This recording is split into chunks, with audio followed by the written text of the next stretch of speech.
Sarada has already awakened her Mangekyou Sharingan. But what about the Eternal Mangekyou and the Rinnegan? How will the last of the Uchiha become much stronger than her father in Naruto? Enjoy watching.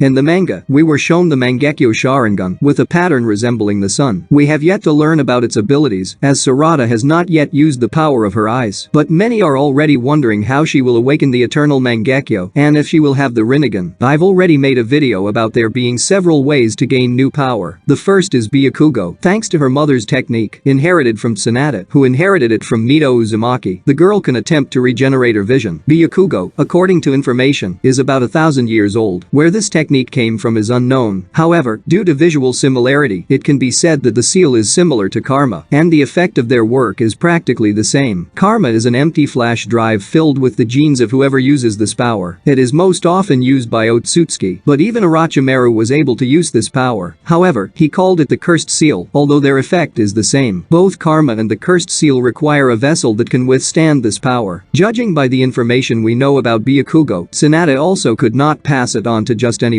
Suppose Shizuna could not inherit Tsunade's power. Why? Let's figure out what Bakugo might be. We know that karma and the cursed seal are the genes of the carrier, which are embedded in a vessel where they are unpacked. Thereby the soul and consciousness move to another body, thanks to which the owner of this technique receives immortality and eternal youth. This seal is filled with the genes of the user. But how does Bakugo work? After receiving this technique, the owner must concentrate chakra on the mark. After a certain level of accumulation, this power can be used, and it will provide huge regeneration, and as we know from Tsunade, also youth. Therefore, it is assumed that not only chakra is concentrated there, but also information about the carrier. This means that the mark collects all the data of the body, how it looks, and its genes. And when the carrier is wounded, Bakugo restores the body to its original state, using not only chakra, but also the genes of the one who uses this power. Because if only chakra were collected there, Tsunade would not be young. We know many shinobi who have huge reserves of chakra, but they aged and did not have such huge regeneration. Therefore, there is an assumption that Bakugo collects genes and data about the body. This means that it contains the same thing as karma and the cursed seal. However, Bakugo uses these genes to restore its own body to its original state until the activation of the technique. If all these similarities with the Otsutsuki's power are not in vain, and in the future we will find out that Bakugo is a variety of karma that is used on oneself, and it works as I suggested, then, having received this power, Sarada will not have problems with vision when using her Mangekyou, since Bakugo will restore her body to the moment of activation. This means that her vision will always be at the same level. There is a second option, Sasuke's eyes, the real eyes of the Uchiha. In the anime Naruto, we were told that to awaken the Eternal Mangekyou Sharingan, you need to transplant the eyes of the nearest relative. Transplanting eyes involves removing the old ones and placing new ones. So Itachi's eyes were not placed in Sasuke's eyes. If they were, it would be called merging, not transplantation. And this means that somewhere there are the original eyes of Sarada's father, and having received them, she will be able to awaken the Eternal Mangekyou Sharingan. I've already talked about how these eyes should be stored in Obito's hideout, where the transplant was made, but we all remember that Sasuke destroyed this place. In fact, he might not even have seen all those eyes that were with Obito, since at that moment he was practically blind, and after the transplant, he destroyed everything. But despite this, Sasuke's eyes remained, and the anime authors can use this to give Sarada the Eternal Mangekyou. However, if we remember how useless the Sharingan is in the Boruto anime right now, then I immediately have a question. Why does Sarada need to awaken the Eternal Mangekyou at all if there is a third way? To which the authors hinted in the 88th chapter. Sasuke Uchiha is currently once again a traitor to the Leaf Village because he is helping the traitor Boruto. Unfortunately, tragedy befell Uchiha. He was bitten by one of the 10 tails parts and then was enveloped by the tree and is now trapped in an unconscious state. But the 10 tails absorbed Uchiha's genes and created a perfect copy, Sasuke's double. They look alike, and in chapter 88, it was made clear to us that this copy not only has the same appearance as Uchiha's, but also the chakra is identical. This means, genetically, the clone created by the 10 tails is the biological father of Sarada and the closest relative to her. I think you already understand where I'm going with this. In other words, the Rinnegan used by Sasuke's clone is perfectly suited for Sarada, not only to awaken the Eternal Mangekyou Sharingan, but also to possess her own Rinnegan. Having received the eyes of her father's clone, the girl will possess Hagoroma's power. And if we also consider the fact that after this her Mangekyou Sharingan should evolve because this clone is her closest relative, we can get a unique Rinne Sharingan capable of even using the tailed beast's chakra, since these eyes are part of the 10 tails and are completely imbued with Uchiha's genes. Not to mention that they should also contain Sasuke's power, that is Amaterasu, Genjutsu, and all the other techniques. So, there are 3 ways for Sarada to overcome her vision problems when using her power, and the hint that Sasuke's clone possesses the same chakra is a direct confirmation to me that this creature is genetically her closest relative, and his eyes are perfect for transplantation. Thus, she can obtain the Rinnegan in the Boruto anime, and how she will get it will depend on the plot. Will they steal these eyes, or will Hidari realize that he loves his daughter and give them away himself because evolved 10 tails do not understand what they feel and cannot distinguish between the desire to absorb and love? I look forward to your comments. Good luck to everyone.